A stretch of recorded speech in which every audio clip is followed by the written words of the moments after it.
So this canto is called the Triple Soul Forces. And one by one, as she journeys in search of her soul, Savitri is encountering these three powers of the soul. Each of them presents herself. Each of them is a goddess, and each of them says, "O Savitri, I am thy secret soul."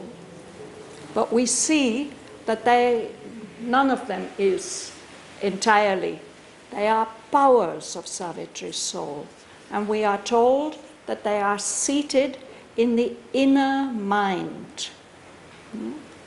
The first one that we saw is the mother of sorrows, the mother of the seven sorrows, the goddess of divine pity and compassion, who supports and brings solace and comfort to all the terrible suffering in this world, but who is not able to cure that suffering. And when she has finished speaking to Savitri, we hear the distorted echo of this divine power as it expresses itself in the egoistic soul of humanity, the man of sorrows, complaining, self-pity, accusing, feeling revolt to the Lord. But he is also helpless. He feels his helplessness. He says, if I had my strength, what terrible things I would do. But here I am, I'm chained, I can't do anything.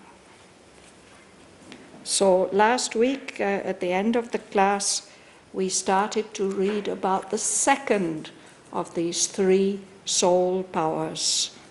This is the mother of might, and she's described in the way that we see Durga in the Indian iconography, sitting on a throne with a lion at her feet, clothed in purple and gold, with a trident and a thunderbolt.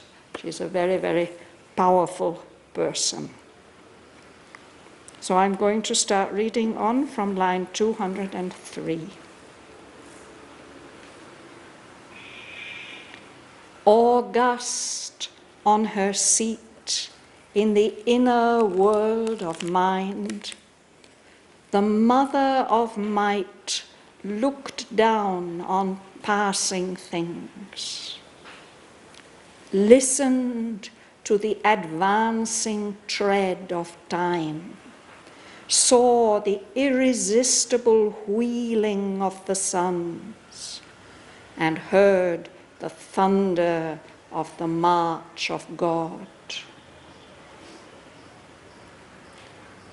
Amid the swaying forces in their strife, sovereign was her word of luminous command. Her speech like a war cry rang, or a pilgrim chant, a charm restoring hope in failing hearts, aspired the harmony of her puissant voice. O Savitri, I am thy secret soul. I have come down into the human world, and the movement watched by an unsleeping eye, and the dark contrariety of earth's fate, and the battle of the bright and somber powers. I stand upon earth's paths of danger and grief, and help the unfortunate and save the doomed. To the strong I bring the guerdon of their strength. To the weak I bring the armor of my force. To men who long I carry their coveted joy.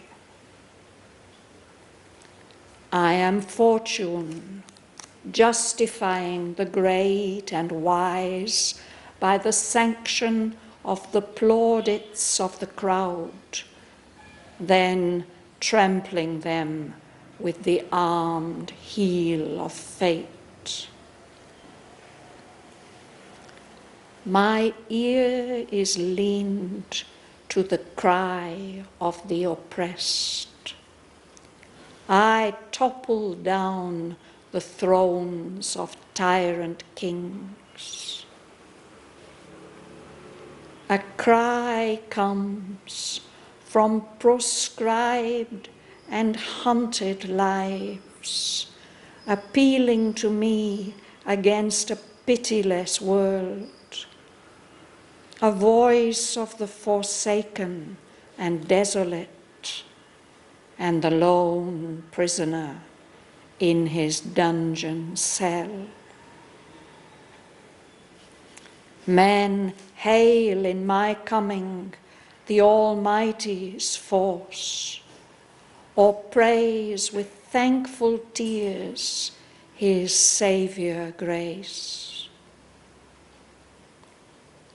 I smite the Titan who bestrides the world, and slay the ogre in his blood-stained den.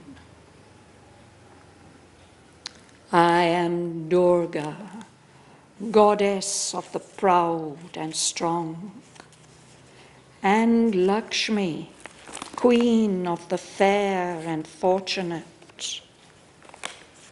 I wear the face of Kali when I kill. I trample the corpses of the demon hordes. I am charged by God to do his mighty work. Uncaring, I serve his will, whom sent me forth. Reckless of peril and earthly consequence. I reason not of virtue and of sin, but do the deed he has put into my heart. I fear not for the angry frown of heaven. I flinch not from the red assault of hell. I crush the opposition of the gods, tread down 1,000,000 goblin obstacles.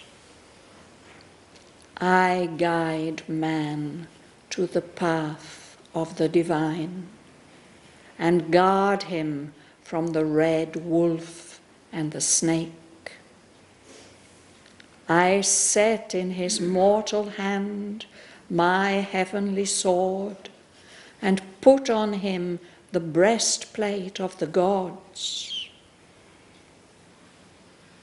I break the ignorant pride of human mind, and lead the thought to the wideness of the truth. I rend man's narrow and successful life, and force his sorrowful eyes to gaze at the sun, that he may die to earth and live in his soul. I know the goal. I know the secret route. I have studied the map of the invisible worlds. I am the battle's head, the journey's star.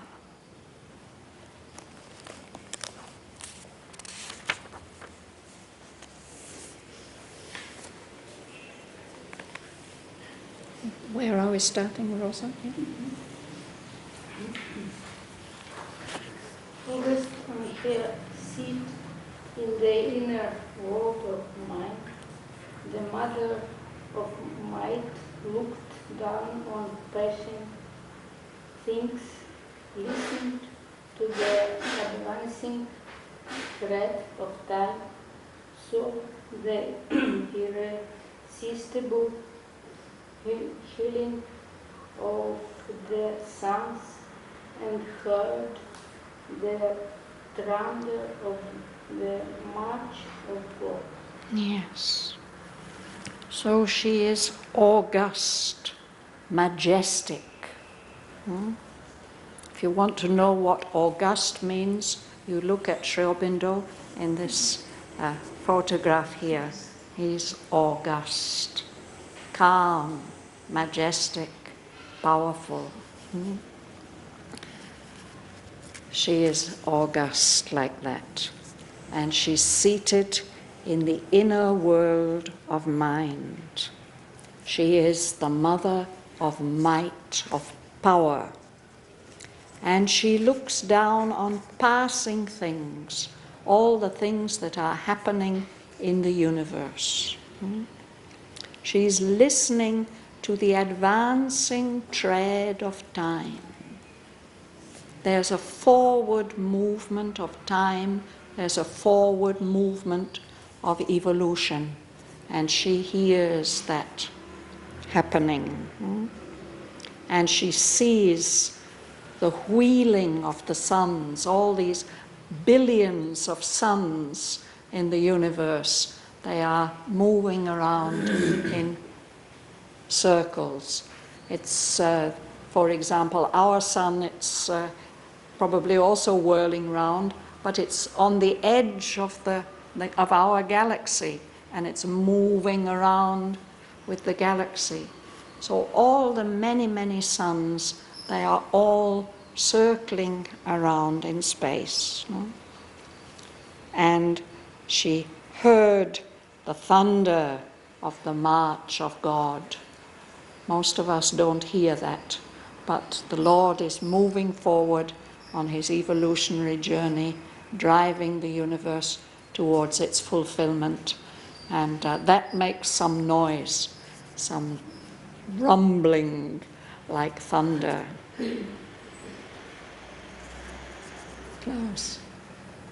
Amid the swaying forces in their strife, sovereign was a word of luminous command. Her speech like a war cry rang, or a pilgrim chant. A charm, restoring hope in failing hearts, aspiring the harmony of her puissant voice. Thanks, we'll pause there. So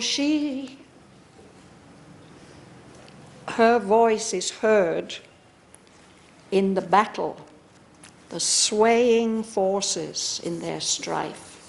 Everything that's happening in the universe is happening because a war, a conflict of different forces, all struggling to prevail.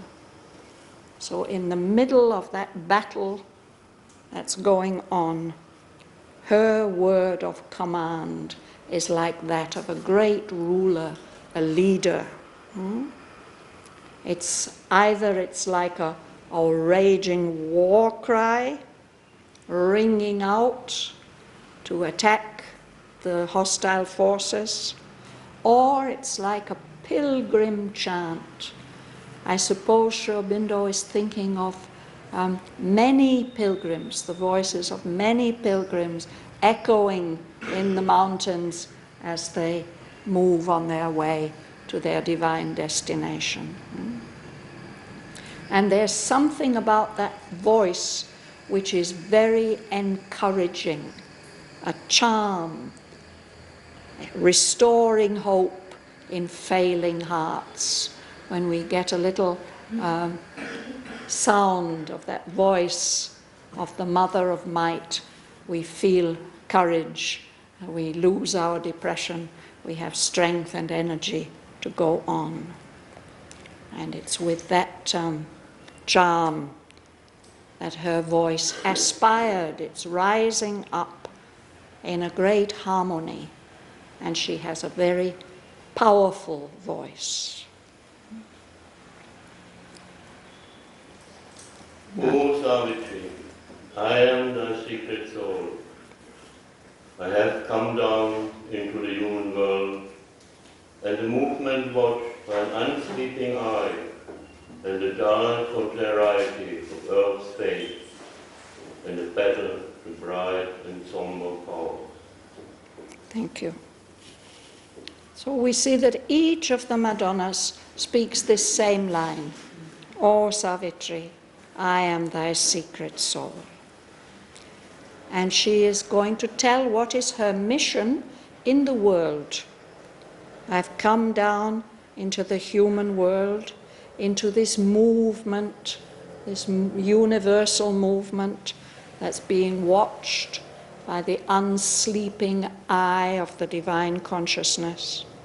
And I've come down into the dark contrariety of earth's fate. Contraries are things which are opposite, and that is the whole fate of earth, the whole movement of earth is determined by this conflict between opposites. She says it's a dark contrariety. There's something in this fate of earth which seems to be contrary to the light, contrary to the divine light of truth. And I've come down into this battle which is going on between the bright powers of light, the dark powers of the night. Aliena? Yes. I stepped out on your path of danger and grief, and helped the unfortunate and saved the doomed. To the strong I bring the guardian of their strength. To the weak I bring the armor of my foes. To men who long I carry their covered joy. I am fortune justifying the great advice by the sanction of the longing of the crowd, then trampling them with the arm of faith. Yes. So here she's at work on earth's paths, which are full of danger and full of grief. And on the paths of earth, I help the unfortunate. She gives people the strength to bear their fate, the courage to go on. And I save the doomed, the people who are in such a bad situation it seems they can't be saved, but she saves them. And she says, to those who are strong, I bring the reward of their strength. The guerdon, it's a mark of success. And to the weak, I bring the armor, the protection of my force. And to men who are longing persistently, I bring their coveted joy, whatever it is that they are longing for. Finally, I bring it to them. And she says she is fortune. The thing about fortune is that she is fickle. One day she brings you one thing, and the next day she brings you just the opposite. So she says, I am fortune, justifying the great and the wise. I bring them all the praise of the crowd, the sanction, as if everybody's saying, yes, yes, very, very good. For a time. they have the plaudits of the crowd, the praise. But then Fortune, or I in the form of Fortune, I also cast them low and trample them under the feet of fate. Those plaudits of the crowd don't guarantee any lasting good fortune. Something can always intervene and bring just the opposite. Ganga Lakshmi? Yeah. My ear is in to the cry of the oppressed. I topple down the thrones of tyrant kings. The cry comes from proscribed and uttered lives. Proscribed and hunted lives. Hunted lives. Yeah. Proscribed and hunted lives. Lives. Appealing to me against a pitiless world, a voice of the forsaken and desolate, and the lone prisoner in his dungeon cell. Yes, this word lives, it's difficult because there's two different ways of pronouncing it. Here it is a noun, plural, levi, but sometimes it's a verb. He lives, she lives. So we can only tell the difference by looking at the context. We have to see how we have to pronounce it. So here there are two adjectives, proscribed and hunted. So this is a noun, lives. Yeah. A cry is coming from these living beings who have been outcast. If you're proscribed, you're crossed off the list, or you're labeled a criminal, an outlaw, and then you will be hunted. She hears that cry that's appealing to her against this pitiless world. The world has, sometimes it seems, no pity for people who are in difficulties. And she hears also this voice of people who are absolutely forsaken, abandoned, lost without any hope or comfort. The lone prisoner in his dungeon cell. These are all people who are suffering and calling, and she gives them some strength. Sergei. Then hail in my coming the Almighty force. O praise with thankful tears His Saviour grace. I smite the Titan who destroys the world, and slay the poor in his blood-stained death. Yes. So when people really feel her action, her coming and her action, then they thank the Lord. They think of the force, the power. Only God could have saved us. And with thankful tears they praise the Saviour grace of the Lord. That's her work, really. And the other part of her work is to smite the Titan, these superhuman, ego-centered powers who are causing so much confusion and destruction in the world, who bestrides the world. There are times when those titanic powers seem to be striding across the world, doing dreadful things everywhere. It is Durga's work. Every year she comes to slay the Asura. But unfortunately, Mother says she has to do it again and again and again, every year. But that's her job. And to slay the ogre. An ogre is a dreadful monster in human form, superhuman form, who eats human beings. So he has a den like an animal. It's stained with the blood of those he has destroyed. Would you read, sir? Bestride's meaning? Hmm? Bestride's meaning? To bestride, is to stride across. Or it can mean to stand with your legs apart, dominating the world. Yes, you would read, sir? Yeah.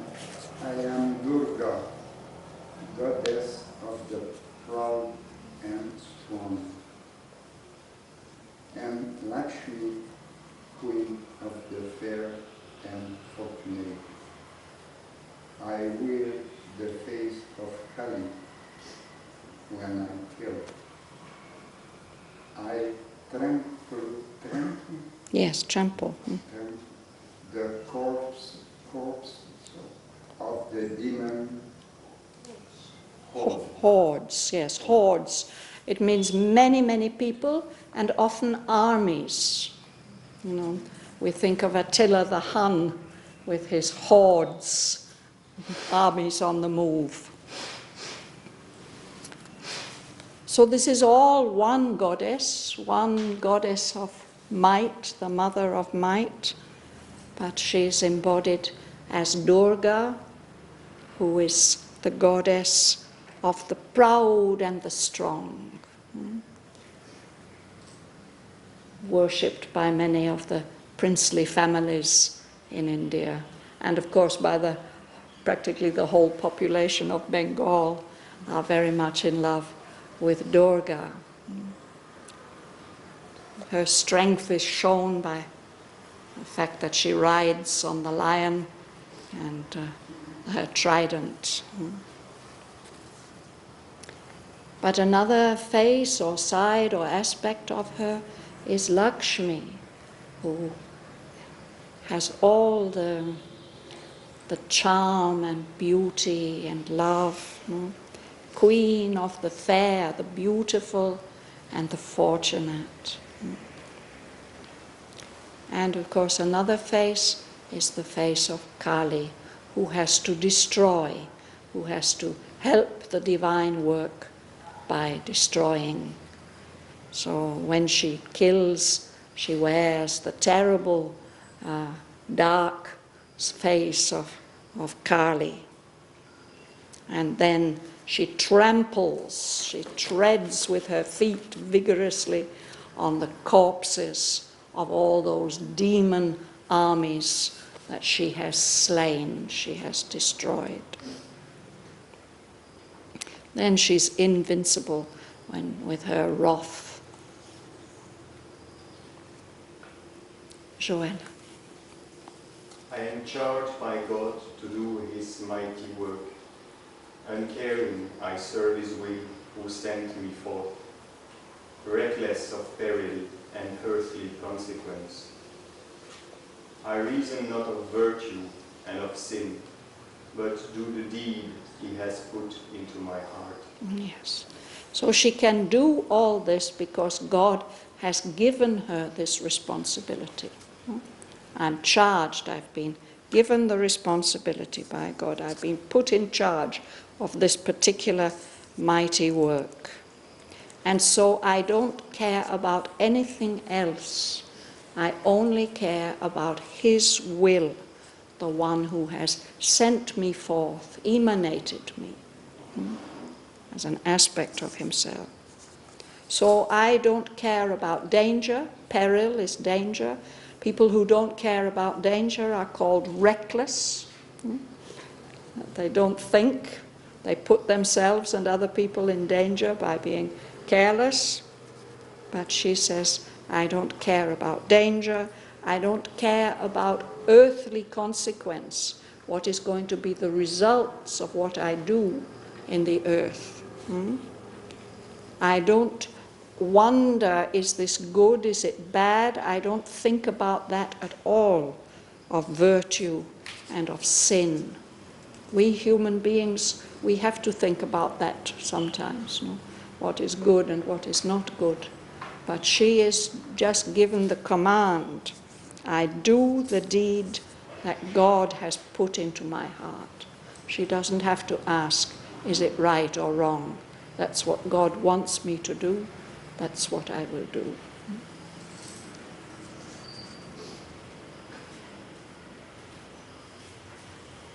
Uma, you will read?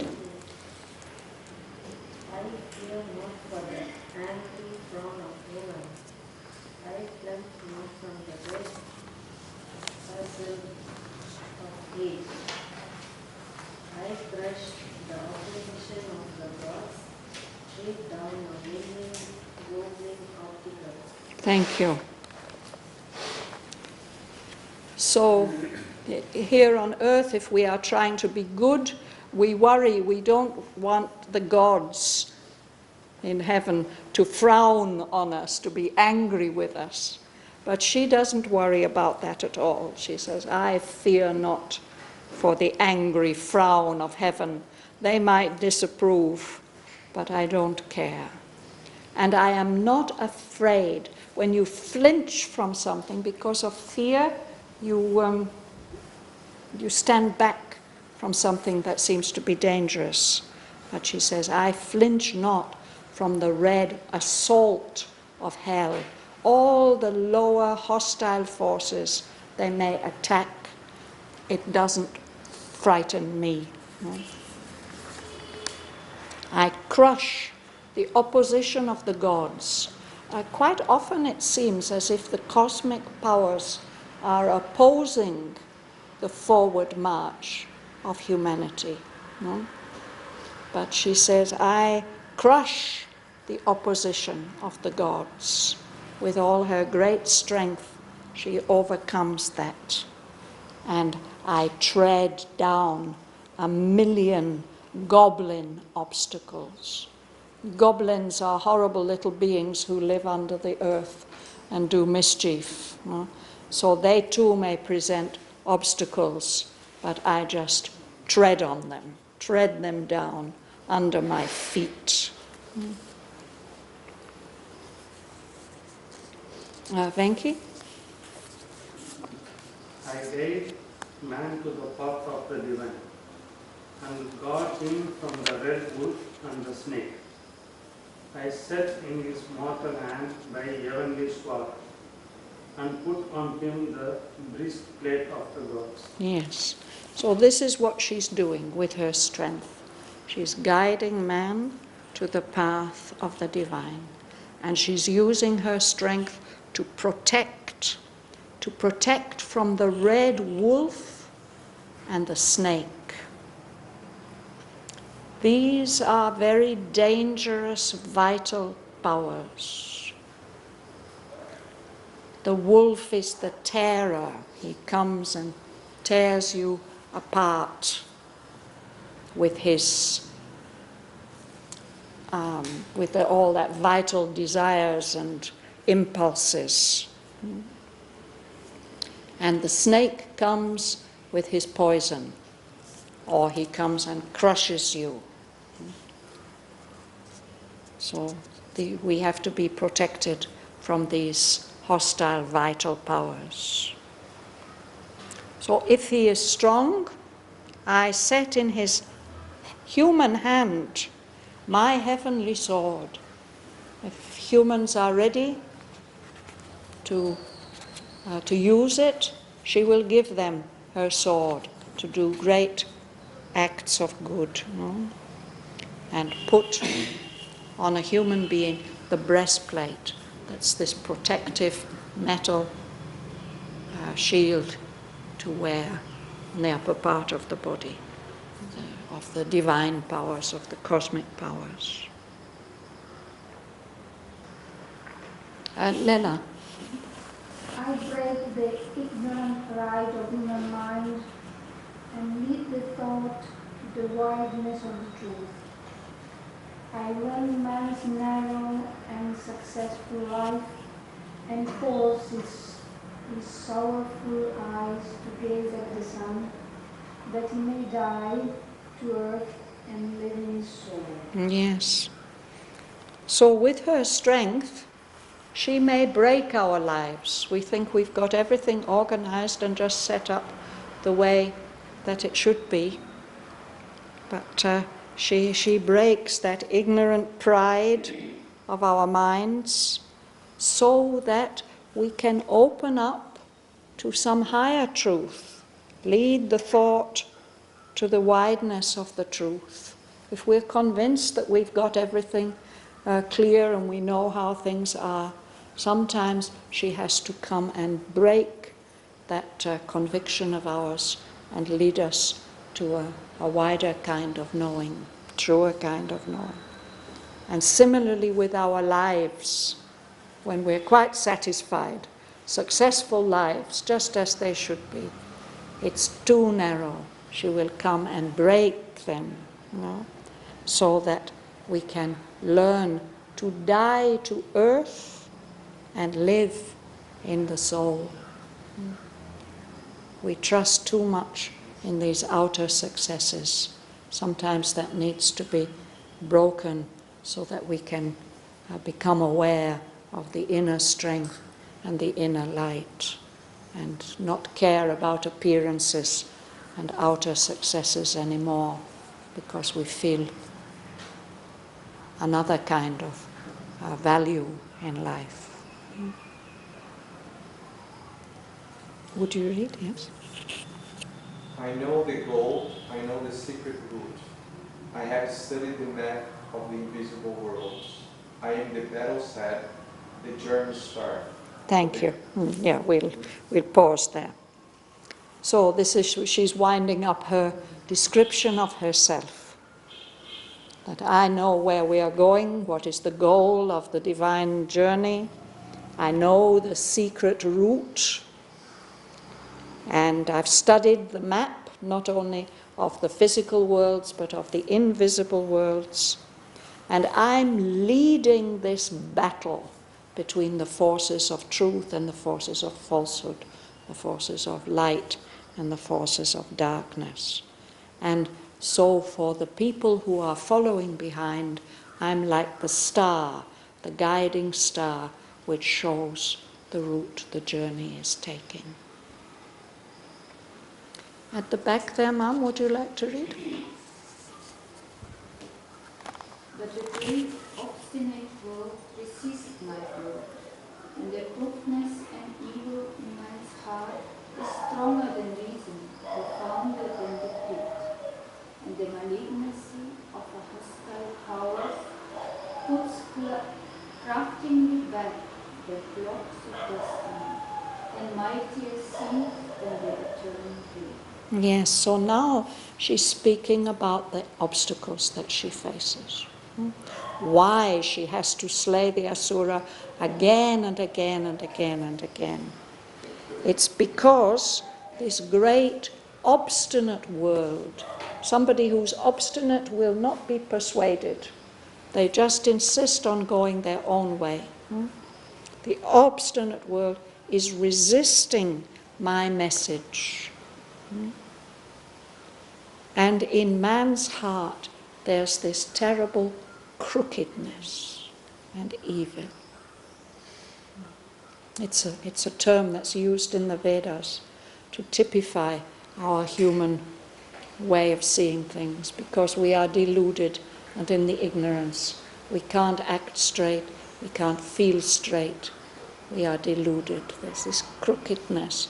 And that leads to evil. There it is in man's heart. And it's stronger than reason. We can reason all we like. We won't be able to change that crookedness. And it's deeper than the pit. When we read pit with a capital P like that, it means hell, the terrible lower worlds.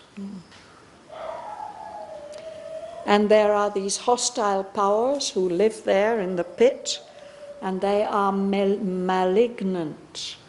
They have bad will, active bad will. So they are always putting back the clock. There's he has told us that there's a calendar fixed There's a date fixed in the calendar of the unknown. No? So the clock of time is moving on towards that date, but they keep coming and putting it back. They do that. And they seem to be stronger than the eternal will. Craftily, it means cleverly, but also secretly. We don't see them doing it. Craftily is the secret. It means two things together, two things combined. It means cleverly they do it, and cleverly in a way that we don't see them do it. Craftily, behind your back they do it. We don't notice.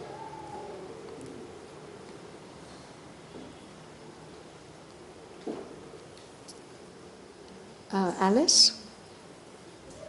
The cosmic evil is too deep to unroot. The cosmic suffering is too vast to heal. A few I guide who pass me towards the light. A few I save. The mass falls back unsaved. A few I help. The many strive and fail. So she's described her mission, now she's describing her limitations. She, with all her power, she's not able to uproot the cosmic evil, the evil that's rooted in the universe. And she's not able to heal the suffering that's in the universe. It's too big, it's too vast. So I can help a few, I can guide a few who pass me, go past me, beyond her, towards the higher light. And a few I save, but most people, the mass, falls back unsaved. A few I help, the many strive, they struggle, and they fail.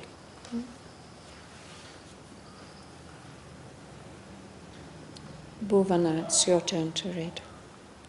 Look my heart, I have hardened, and I do my work. Slowly the light grows greater in the east. Slowly the world progresses on God's road. So when you harden your heart, you think now, no weak pity or anything like that, I just have to do it whatever it costs, no? I've hardened my heart and I do my work. And slowly I see that the light is growing greater in the east. It means the new dawn is coming. No? And slowly, despite all those malignant powers setting back the clock, slowly the world does progress on God's road. Suresh. He sees his on my dust, it cannot fail. I shall hear the silver swing of heaven's gates. When God comes out to meet the soul of the world. So this is her declaration of faith, no? God's seal. God has said yes to my task, so it can't fail. In the end, I will be victorious. And I will hear, very beautiful line, the silver swing of heaven's gates. It is the silver, of course, is a metal, and it's a color. But if we imagine these gates made of silver, when they move, they make a beautiful noise. Comes before also. It comes somewhere else, I think in book 3 somewhere, yes. Book 1. In book 1, yeah. excuse me, this east with capital E. Yes. Is Aurobindo referring to India, or is it just direction? Just the direction, but it's the direction that the sun comes from. So it's like the Orient.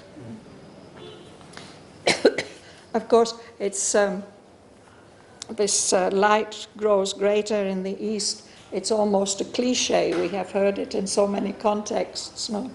And the sun rising. But the way he puts it here like that, it has a special power and rhythm, this line. Slowly the light grows greater in the east. This is where the dawn is coming from. So she says this, when the gates of heaven open and God comes out to meet the soul of the world. It's soul of the world that's embodied in human beings. So that's a great declaration of faith. So this is the similar pattern. First the description of the mission, the characteristic of the being, and then the statement of the limitations, and finally the statement of faith. So next week we will hear the echo, the response from the lower human world, this warped echo of that divine power when it's in the grip of the crookedness and the evil.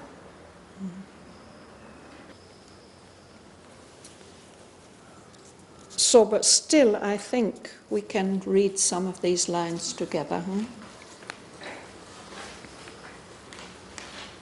I'll go back to line 203.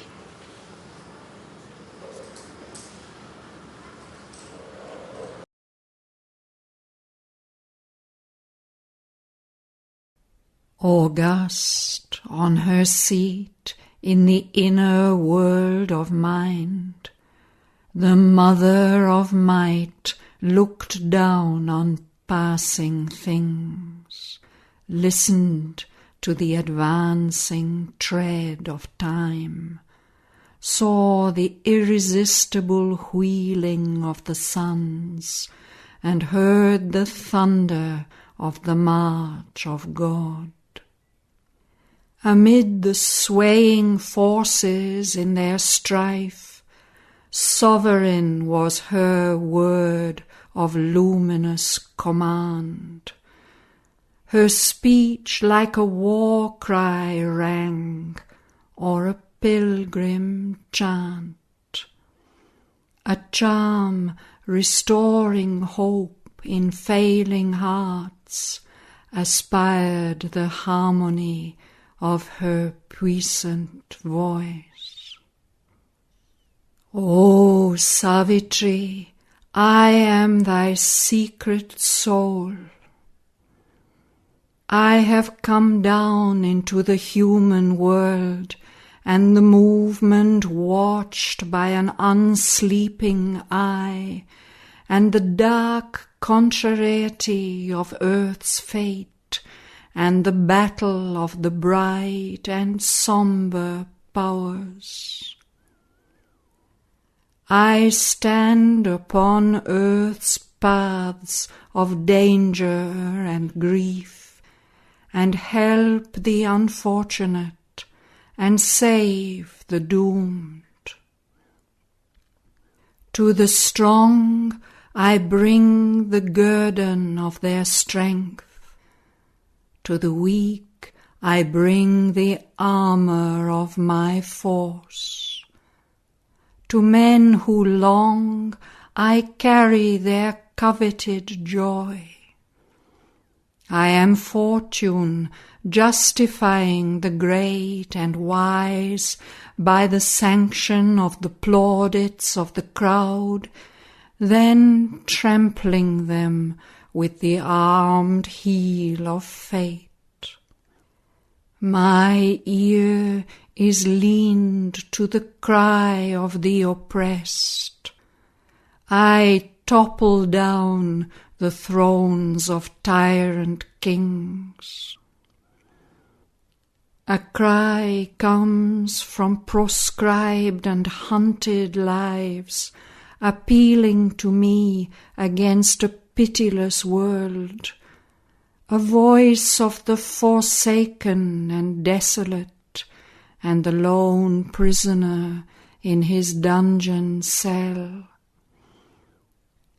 Men hail in my coming the Almighty's force, or praise with thankful tears His Saviour grace.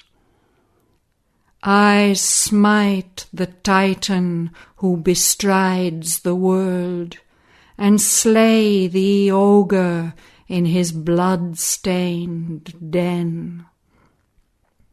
I am Durga, goddess of the proud and strong, and Lakshmi, queen of the fair and fortunate. I wear the face of Kali when I kill. I trample the corpses of the demon hordes. I am charged by God to do His mighty work. Uncaring, I serve His will who sent me forth, reckless of peril and earthly consequence. I reason not of virtue and of sin, but do the deed He has put into my heart. I fear not for the angry frown of heaven. I flinch not from the red assault of hell. I crush the opposition of the gods, tread down 1,000,000 goblin obstacles. I guide man to the path of the divine, and guard him from the red wolf and the snake. I set in his mortal hand my heavenly sword, and put on him the breastplate of the gods. I break the ignorant pride of human mind, and lead the thought to the wideness of the truth. I rend man's narrow and successful life, and force his sorrowful eyes to gaze at the sun, that he may die to earth and live in his soul. I know the goal. I know the secret route. I have studied the map of the invisible worlds. I am the battle's head, the journey's star. But the great obstinate world resists my word, and the crookedness and evil in man's heart is stronger than reason, profounder than the pit. And the malignancy of hostile powers puts craftily back the clock of destiny, and mightier seems than the eternal will. The cosmic evil is too deep to unroot. The cosmic suffering is too vast to heal. A few I guide who pass me towards the light. A few I save. The mass falls back unsaved. A few I help, the many strive and fail. But my heart I have hardened, and I do my work.